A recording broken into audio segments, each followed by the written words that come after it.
Magandang araw mga katagay, RP Gaming here para sa ating Ragnarok Origin Global Content. Sa video na to ay magda-damage test tayo at character update. Pero bago ang lahat, intro muna. Let's go. Yeah. I'm like an addict, do I gotta have it. I ain't even playing, got a really bad habit. If it moves, gotta grab it, fuse like a magnet. Lose, won't have it till I'm doomed in a casket. I ain't playing, got a weird. So, ayun nga mga katagay, kumusta na kayo? Congrats pala dun sa mga nanalo sa Odin Cup nung Sabado sa Linggo. Bali, nakuha na rin pala natin yung ating light saka dark feathers. Binili ko na lahat yung 20 pieces. Bali, solve na solve tayo rito, lalo na yung mga free to play. Isusunod ko yung 5 pieces na gacha ticket, tapos 10 pirasong advance orange optional statue box. Next doon yung pang-title, yung mga chapter of freedom. Lahat ng mga pang-title, bibiling ko yan. Saka time and space feather, saka yung rare card coupon. Pero mas maganda kung mabibili natin lahat yan. Sana kayanin. Nagkamali pala ako sa pagbili nitong Spark of Inspiration gacha. Expected ko kasi is makukuha ko yung headgear. Kaso nga lang, naka 1.2 niyang berry tayo is wala tayong nakuha. Gacha ticket lang yung pinakamahal na nakuha ko dun. So, wag nyo nang tularan yun. Kung may gusto kayo sa mga gacha, ipunin nyo na yung 1.5 niyang berry para sigurado makukuha nyo. Pang sigil crystal ko sana yun eh. Mag-aantay patuloy tayo ng 3 weeks para lang ma-upgrade ko tong aura enchantment ko. Na one click pala natin tong ating weapon. Pumasok ng plus 14. Ipapalo ko sana kagad ng plus 15 kaso nagkulang naman yung ating Seni. Kaya nag-Juperos muna ako para makapagbenta ako ng mga sigil.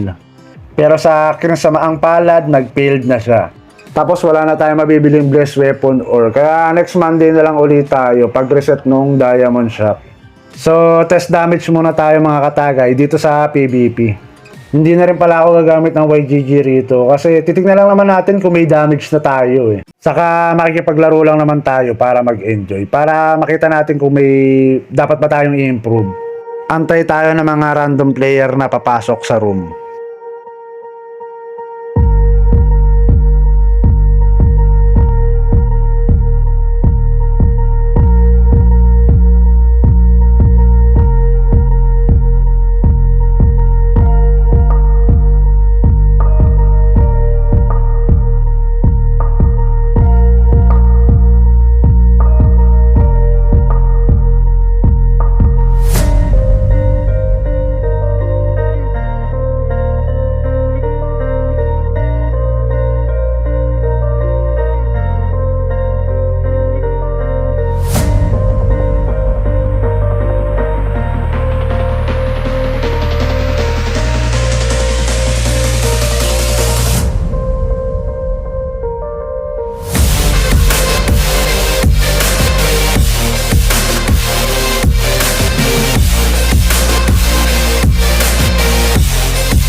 So, yun nga mga katagay, bukas na lang natin itutuloy ang ating PvP challenge. At medyo mahaba na kasi yung ating video.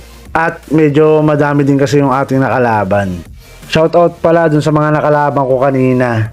Saka dun sa Glory Guild ng Jepen 1. Recruiting pa rin po kami sa mga taga Jepen 1 dyan na walang guild. So kung active naman kayo, sali kayo sa amin. Mababait ang tao dito. Hanggang dito na lang mga katagay. Happy leveling! Salamat!